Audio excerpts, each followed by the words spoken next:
যা দেবী সর্বভূতেষু শক্তিরূপেণ সংস্থিতা, নমস্তস্যৈ নমস্তস্যৈ নমস্তস্যৈ নমো নমঃ।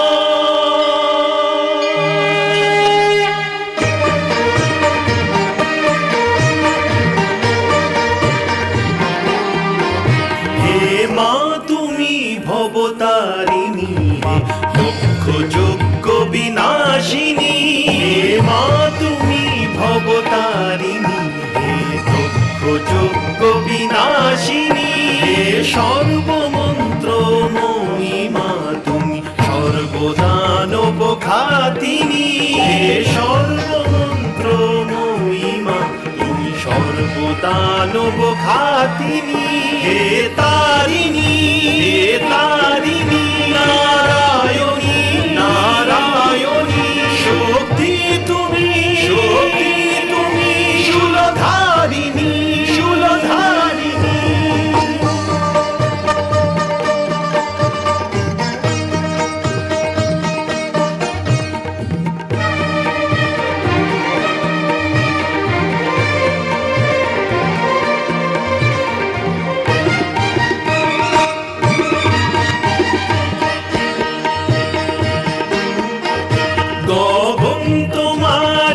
রচনা তুমি বাতালেরই রচিতা, তুমি জননী হে পালিকা, সৃষ্টির স্থিতি সংহারিকা, সৃষ্টির স্থিতি সংহারিকা।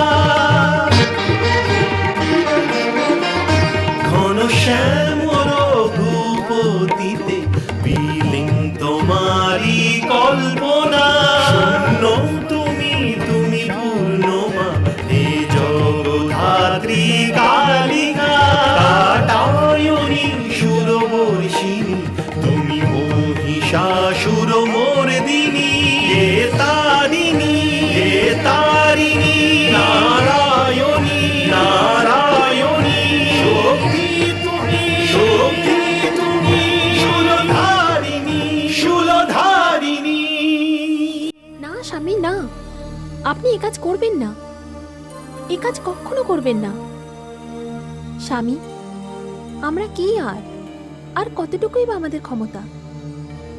আপনি সূর্যের চোখে পড়ে তাকেই চমকে দিতে চাইছেন? মাটির তাল সাগরকে পাতা দেওয়ার চিন্তা করছে? স্বামী, সংহারকর্তা শিব সমগ্র লোকের ঈশ্বর, আর আপনি যাচ্ছেন তার উপরে তীর নিক্ষেপ করতে? হ্যাঁ দেবীরতী, আমি কথা দিয়েছি, কারণ এই কাজ আমাকে দিয়েই সম্ভব। এ আমার সমস্ত সমুদায়ের ভবিষ্যতের প্রশ্ন দেবী। আমার ভবিষ্যৎ আর সব আপনার ভবিষ্যৎ। লোক কল্যাণের কাছে এ অবাঞ্ছিত দেবী। আমি যাচ্ছি দেবী, আমি যাচ্ছি। না প্রাণনাথ, এমন করবেন না। আমার দান নয়ন কাঁপছে, আমি অমঙ্গল দেখতে পাচ্ছি। আমার বিনতি মেনে নিন। কৈলাসপতি সমাধি কৈলাস পর্বতের মতোই অটল ও অচল হয়। আমার প্রতি দয়া করুন স্বামী, আমার প্রতি দয়া করুন। না দেবী না, আপনি এখন থেকেই এত ভয় পাচ্ছেন কেন? দেবী, যদি দেবতাদের এই কাজ সম্পূর্ণ হয়ে যায় তাহলে এর সম্পূর্ণ দায় আমারই হবে। আর দেবী, আমি তো আমার কাজ করতে যাচ্ছি। আদি প্রজাপতি শ্রী ব্রহ্মদেব যে কাজের জন্য আমার রচনা করেছেন সেই কাজই তো করতে যাচ্ছি আমি। দেবীরতী, বিদায়। স্বামী,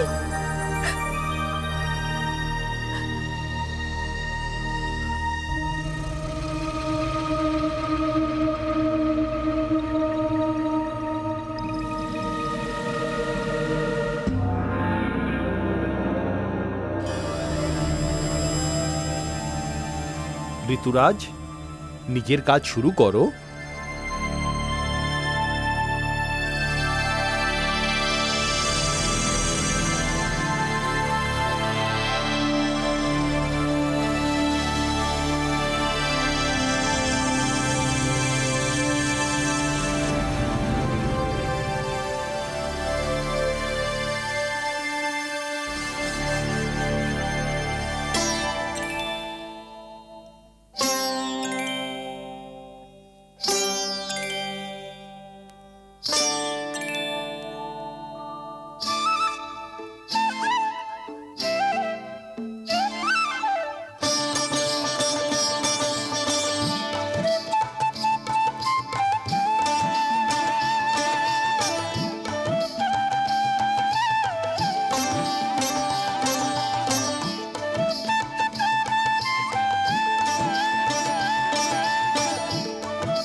কামদেব, এনার উপর আমাদের কোনো প্রভাব পড়ছে না। এ কথা বলো না।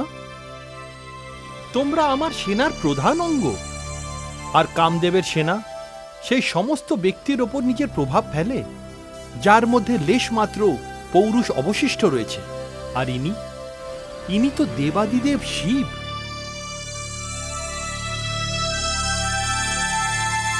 ক্ষমা করুন মদনদেব, এনার সম্মুখে আমরা অসহায়।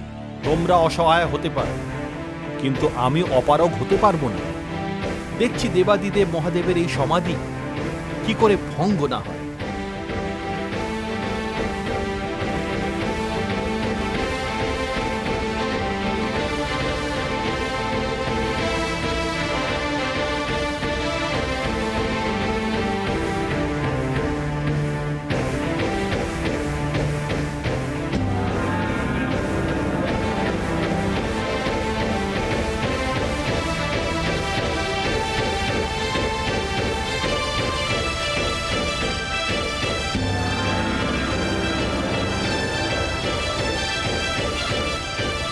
হে আমার স্নেহের বান, তুমি কোমল, কারণ তুমি কামের বান। তুমি সুগন্ধে পূর্ণ, তোমার শক্তি অসীমিত। তুমি যোগীদের যোগ অপেক্ষাও অধিক শক্তিশালী, তপস্বীদের তপ অপেক্ষাও অধিক ধারালো। তোমার প্রহার সংসারের সর্বশ্রেষ্ঠ কোনো সুন্দর যুবতীর নেত্রের প্রহারের মতন। যাও হে বান, তোমাকে মানব কল্যাণ করতে হবে।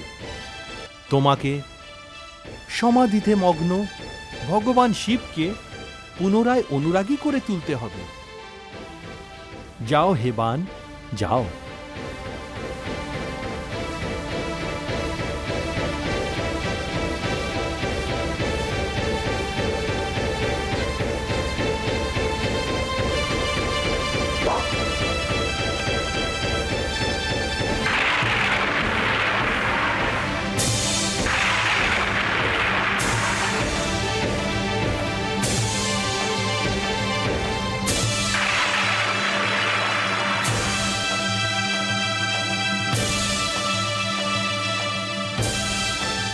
এই আমার মনে কিরকম অস্থিরতা, ভাবের এই কিরূপ পরিবর্তন।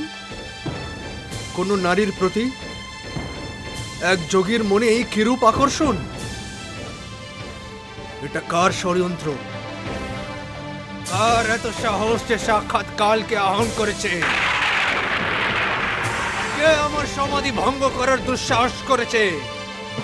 আজ মেদিনা কেঁপে উঠবে, পৃথিবী আকাশ পাতাল তছনছ হয়ে যাবে। কামদেব তুমি, তাহলে তুমি সে যে আমার আসন নড়িয়েছে। কামদেব, ফুলের তীর ছুঁড়ে হৃদয়কে ভেদ করার ষড়যন্ত্র, বাসনার ঘৃণ্য রূপ, সাধনার শত্রু। দুর্বল সাধকদের তপস্যা ভঙ্গ করতে করতে তোর সাহস এত বেড়ে গেছে যে তুই আমাকে লক্ষ্য বানালি। শিব, যার সমস্ত শরীরে শ্মশানে ভস্য, শিব যেখানে বসে সাধনা করে সেখানে জীবনের পথ সমাপ্ত হয় আর মৃত্যুর দ্বার খুলে যায়, যেখানে পঞ্চতত্ত্ব পঞ্চতত্ত্বে লীন হয়ে যায়। কামদেব, ক্ষমা, ক্ষমা ভগবান। তোমাকে ক্ষমা করা যাবে না কামদেব। নিজের প্রিয় সত্যের বিয়োগে আমি কত কষ্ট এই সমাধি করেছিলাম, তুমি সেটা ভঙ্গ করে দিলে, আর এখন বলছো যে আমি তোমাকে ক্ষমা করে দিই। এই তো কিছুক্ষণ আগে আমি সমাধিতে ছিলাম, কত শান্ত ছিলাম। তুমি আমার সমাধি ভঙ্গ করলে, আমাকে অশান্ত করলে। মন বলছে যে প্রলয়ের এমন বিধ্বংসী তাণ্ডব করি যে সমগ্র সৃষ্টি জলে ধ্বংস হয়ে যায়। কিন্তু শুধু একজনের দুঃসাহসের জন্য পুরো সৃষ্টিকে ধ্বংস করতে পারি না। কামদেব, তুমি এর দণ্ড ভোগ করবে। না ভগবান, না। ক্ষমা মহাদেব, ক্ষমা। না কামদেব, তোমার মৃত্যু অবশ্যম্ভাবী। দেবাদিদেব, দেবাদিদেব মহাদেব, ক্ষমা করুন, ক্ষমা করুন। না কামদেব, কিছুতেই না।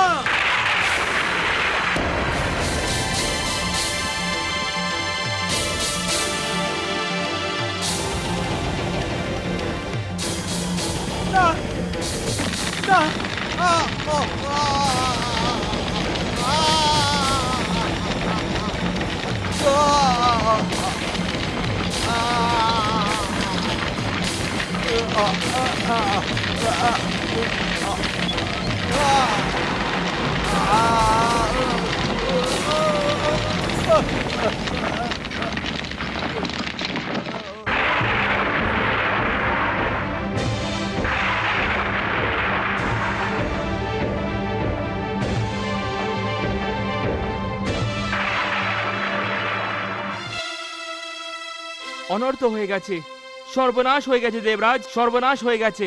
কি হয়েছে ঋতুরাজ? আমাদের দৃষ্টতা আপনার কামদেবকে মহাদেব শিব জ্বালিয়ে ভস্ম করে দিয়েছেন।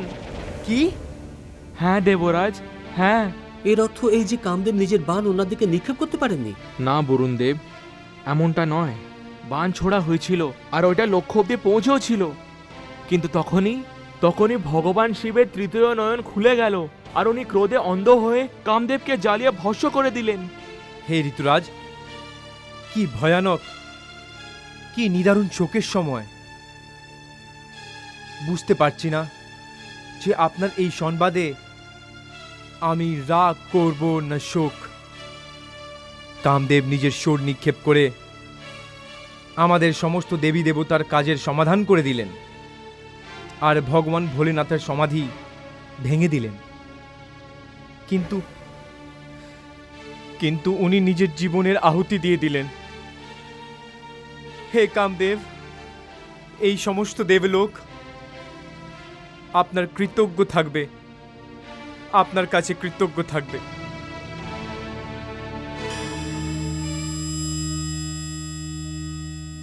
স্বামী, স্বামী, প্রাণনাথ, স্বামী, প্রাণনাথ। হে শিব, হে শঙ্কর, হে শম্ভু, হে মহাদেব, আমি জানি যে আমার স্বামীর অপরাধ ক্ষমার যোগ্য নয়, কিন্তু সমস্ত সংসার আপনাকে নীলকণ্ঠ নামে চেনে। সৃষ্টির রক্ষার জন্য অমৃত মন্থনের কারণে ছড়িয়ে পড়া বিষ কালকূট আপনি সমস্তটা পান করে নিলেন, কিন্তু আমার স্বামীর অপরাধ কি কালকূট অপেক্ষাও অধিক বিষাক্ত ছিল? দেবী, কে আপনি? হে ভোলেনাথ, আমি রতি, আমি সেই অভাগিনী। কিছু সময় পূর্বেই যে সধবা ছিল এও স্ত্রী ছিল, কিন্তু এখন আমার স্বামী আপনার ক্রোধাগ্নিতে জ্বলে ভস্ম হয়ে গেছে। হে মহাদেব, আপনার ব্রত করলে, আপনার নাম জপলে আর আপনার পুজো করলে তো কুমারী কন্যাদের নিজের মনের মতো বর পায়, কিন্তু আমার বরকে আপনি আমার কাছ থেকে কেড়ে নিলেন মহাদেব। স্বামী ও স্ত্রী জীবনে একে অন্যের পরিপূরক, একজন ভিন্ন অপরজন অপূর্ণ।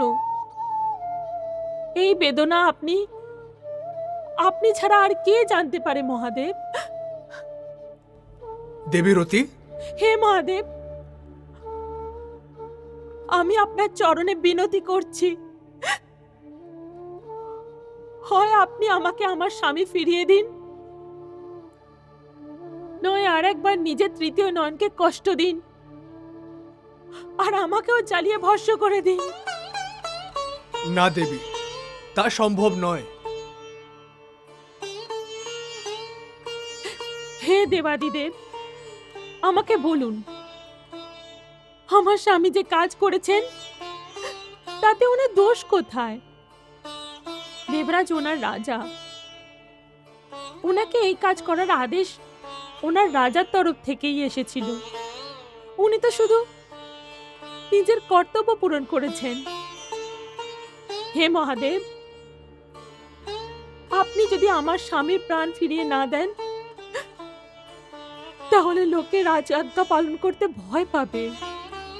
হে দেবাদিদেব, ভাবুন কেমন ভীষণ পরিস্থিতির সৃষ্টি হবে। কৃপা করুন ভোলে শঙ্কর, কৃপা করুন।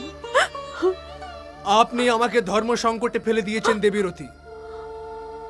এ কথা সত্য যে আপনার স্বামী রাজ অজ্ঞার পালন করে নিজের দেব হওয়ার প্রমাণ দিয়েছেন। এখন আপনি যান দেবী, আপনাকে কিছু কাল আপনার স্বামীর জন্য অপেক্ষা করতে হবে। তারপরে আপনি আপনার স্বামীকে পেয়ে যাবেন, কিন্তু এই তখনই হবে যখন শ্রী বিষ্ণু শ্রীকৃষ্ণর অবতার নেবেন। আর ততদিন আপনার স্বামী এই সংসারে অনন্ত রূপে বিরাজ করবেন। উনি দেখা তো যাবেন না, কিন্তু আরো অধিক ব্যাপক হয়ে যাবেন আর নিজের উপস্থিতির আভাস সমগ্র সৃষ্টিকে দিতে থাকবেন। হে প্রভু, ধন্য আপনি, ধন্য আপনি।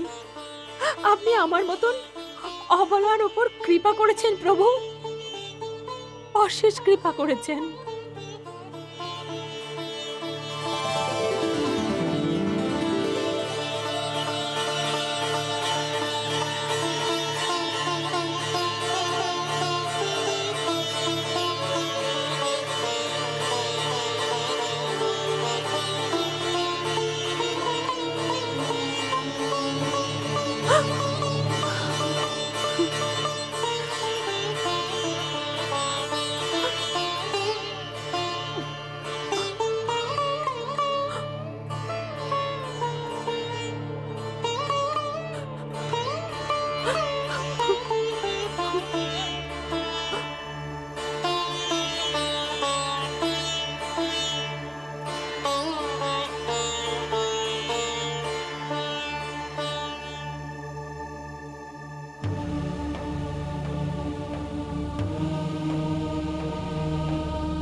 না, আমাকে এই স্থান ছেড়ে অন্য কোথাও যেতে হবে।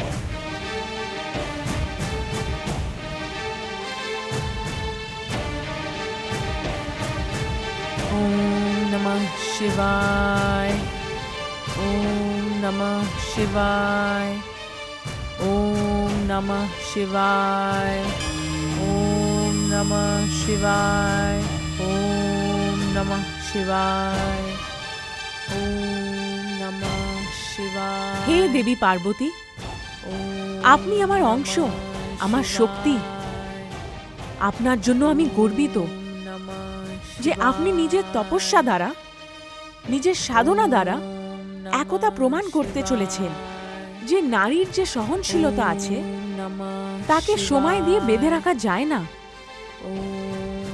তার সহনশীলতাই তার সবথেকে বড় অস্ত্র। আপনার তপস্যা সংসারের সমস্ত নারীর জন্য উদাহরণ হয়ে থেকে যাবে। আর এই সময় শক্তি এই হিমপাতের সাথে যুদ্ধ করতে চলেছে। আমি মঙ্গল কামনা করছি যে আপনার এই চেষ্টা সফল হোক, আপনার স্বপ্ন সাকার হোক। আর এই মুহূর্তে কি সৃষ্টি, কি দেবী দেবতা, কি মানব, কি পশু পক্ষী, সকলেই শিব ও শক্তির মিলনের আশা নিয়ে বসে আছে।